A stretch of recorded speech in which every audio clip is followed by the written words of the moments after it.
छोड़ के ये कनिया नचावेला नचनिया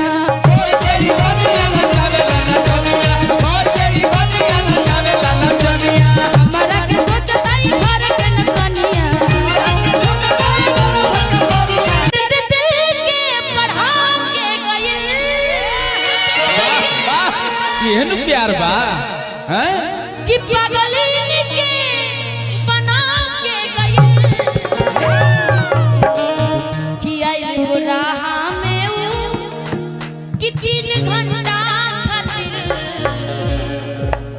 कि सबके पागल बना के गइल जोरदार एक बार हाला हो जाओ कि गइल कि सबके पागल बना के गइल। ये तो पागल बनी रहे, साथ साथ देखिए इधर जिधर हमारे गार्जियन लोग बैठे हैं ये लोग भी पागल हो जाएंगे। इतनी अच्छी तुम डांस करती हो भाई, जवाब नहीं है। और सारे कैमरे वाले भाई तो सादा फोकस इन्हीं पर है। अच्छा लेकिन हम चाहेंगे कि गुर्राहा की कोई छोटा लड़का है क्या जो डांस कर सकता है चांदनी के साथ में? है जो भी आएगा मंच पे सोचिए वो वायरल हो जाएगा। रे कुकुर कहीं का जब वो बूढ़े हो जाएंगे बच्चा है तब भी तू कहेंगे बहुत बूढ़ा है। बच्चा को बुला रहे हैं कि बुढ़वा को बुला रहे हैं? तुम बैठो बुढ़वा कहीं बच्चा का। छोटा सा बच्चा चाहिए यहाँ पे मंच पे। बच्चा के पिताजी नहीं, छोटा बहू बाल बतरू। हाँ हाँ वाह, अरे इतना पावर रखते हो भाई, एक बिहारी 100 पे भारी ना जी। आइए कन्हैली मिल्टन यादव जी मेरे भैया की तरफ से लाखों लाख का पुरस्कार है। और आप हैं हमारे अविनाश, क्या लिखे हैं भैया? छोड़ दो मंगलस पूर्व राजद प्रत्याशी हैं, बड़े भैया की तरफ से लाखों लाख का पुरस्कार है। अमित मंडल जी पचिरा रानीगंज, बहुत बहुत धन्यवाद। डांस आता है बाबू आपको? हाँ? देखने से तो हमारे अक्षय कुमार लग रहे हैं एकदम ना। इधर आइए। भोजपुरी में कौन से हीरो को मानते हैं आप? खेसारी लाल। हम बोलने ही वाले थे, मेरे मन की बातें खुद ही छीन लिया, क्योंकि आजकल खेसारी जी ऐसा पहनते हैं ना जी, है ना। और अच्छी बात है कि वो हमारे जिला से भी, छपरा जिला से रहने वाले वो, छपरा से हम भी। आपकी बातें हम खेसारी जी को बताएंगे या थोड़ी देर बाद वीडियो कॉलिंग करके हम सुनवाएंगे आपको, देख। लेकिन हारना मत, तभी हारोगे नहीं ना, उन्हीं की तरह डांस करना होगा। नहीं तो सोच लो तुम्हारे कारण बाबा को नीचे करवाए हैं, वो आ रहे थे डांस करने के लिए, सोच लो। लेकिन देखे कि तुम बच्चा आ रहे हो तो उनको छोड़ दिया। हम बोले अब क्या, कहीं झटका उटका मार दी, हाथ पे टूट गया तो ज्यादा दिक्कत हो जाएगी। हाँ इससे भी बच्चा, अरे बुढ़ापा बचपन ही हो जाता है एक तरीके से, समझ सकते हैं।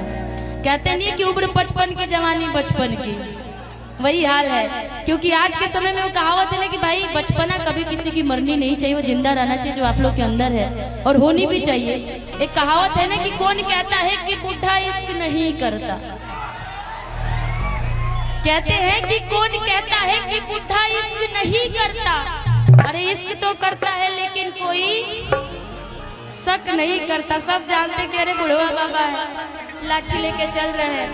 32 दांत में से तो 38 को दांत झड़ गया है। बताओ, उनकी 38 दांत थी, लोग की 32 दांत होती, उनकी 38 दांत थी, सब झड़ गया है। ज्यादा होगा तो कहेंगे जानते हैं क्या, ए चांदनी पानी बना के ना डोला दे रहे। धोखा, क्या क्या धोखा, इतना धोखा खा लिए हैं। वाह वाह वाह, ये तो पूरे एकदम हमारे देख लीजिए आरजेडी ब्रांड पूरे एकदम सर में बांध के तैयार है।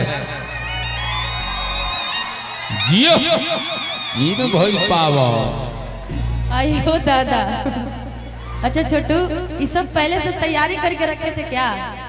पीठ में रखे थे, पहन के आए थे जब आए थे?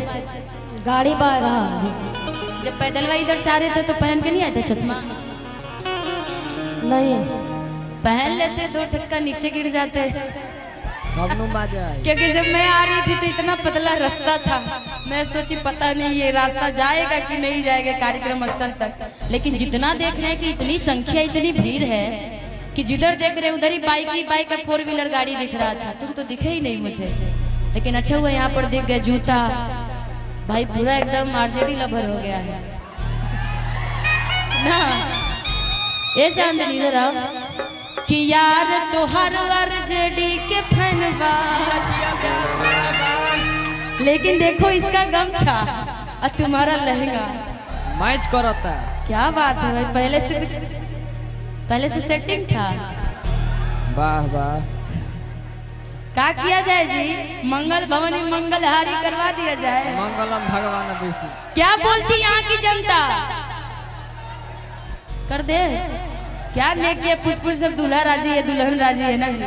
अच्छा तुम्हारा नाम क्या है भाई? राकेश कुमार।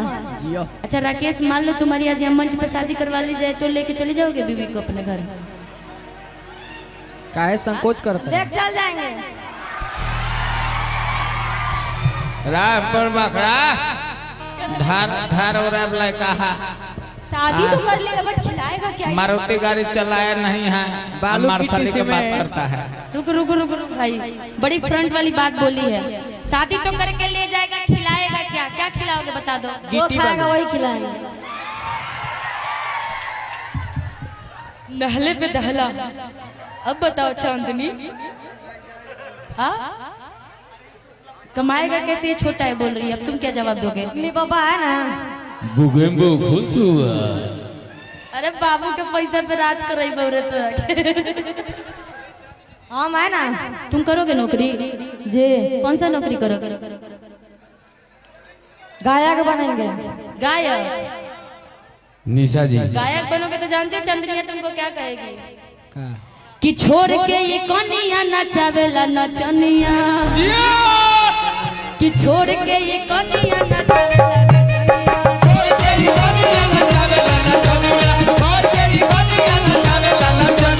हमारा के सोचता ही घर के नचनिया, हमारा के सोचता ही घर के नचनिया। ए राकेश बोले हो ना? राकेश नाम बोले हो ना? सोच लेना तुम्हारी बीवी क्या कहेगी कि छोड़ के ये कनिया नचावेला नचनिया।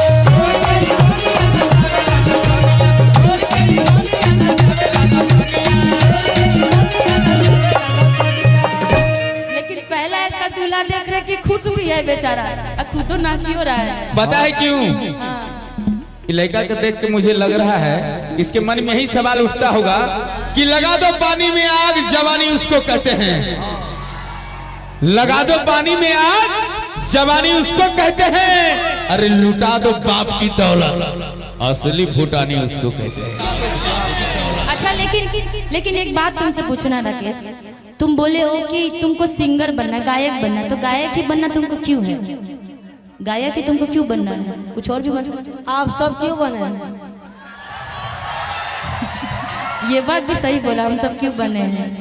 हम लोग का पापा का सपना था इसलिए हम बन गए। तुम्हारा कौन सा? तुम्हारा सपना है कि तुम्हारे पापा के सपना है? मेरा भी है। तुम्हारा सपना है तो कोई गाना याद है तुमको?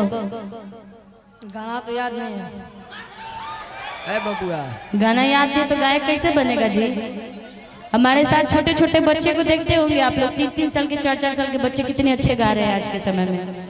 और जब तुमको बनना होगा तो फिर तो थोड़ा सा भी तो कोई सा भी गाना तुमको याद होगा ना। मान लो चांदनी के देख ले कुछ गाना, तभी तो तुम चुनाओगे। इतने सारे कैमरे वाले लोग आए हैं, तुम कह रहे हो गायक बनोगे, तो कोई भी गाना तुमको याद हो जो थोड़ा सा बता सकते हो? याद तो है। लड़का तेज है, पहले गायक बनेगा अब बाद में विधायक बनेगा, होशियार है। फिर खलनायक बनेगा।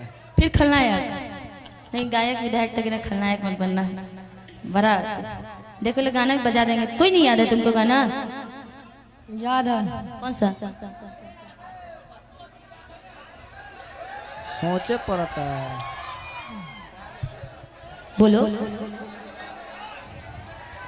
पैसा वाला मिल गेलोगे, कदर भूल गेली प्यार के। आगे पैसा वाला मिल गेलोगे, कदर भूल गेली प्यार के।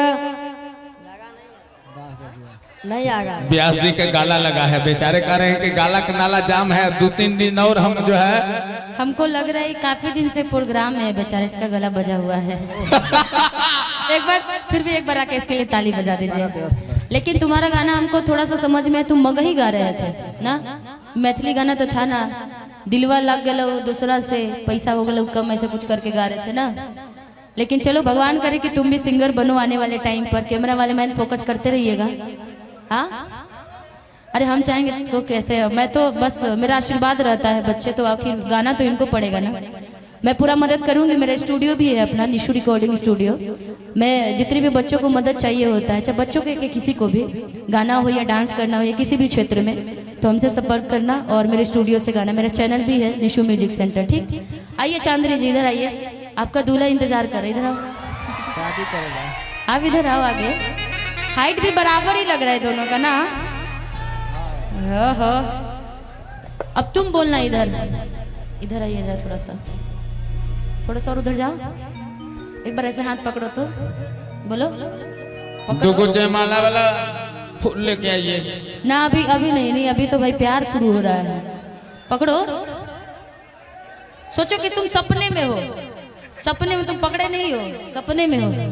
ठीक, कि दर्द दिल के बढ़ा के गइल,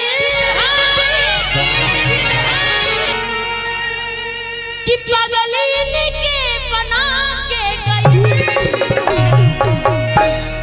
कि आइल गोड़राहा में ऊ, कि 4 घंटा खातिर, कि सबके पागल बना के गए। एक्टिंग करना है, ठीक। अब छोड़ दो हाथ। अब तुम सोचो कि तुम पागल हो रहे हो, अपने सब भाइयों से बता रहे हो, करे भाई एगो लड़की आई रहे अच्छी भाई, बड़ी निक लगे लड़कियां तबरे भाषा में। ठीक, हमको उतना नहीं आता है मैथिली भाषा, लेकिन तुम अपने भाषा में बोलना। ठीक, कि एगो लड़की आई थी, जब से आई है गुड़राहा में मुझे उससे प्यार हो गया।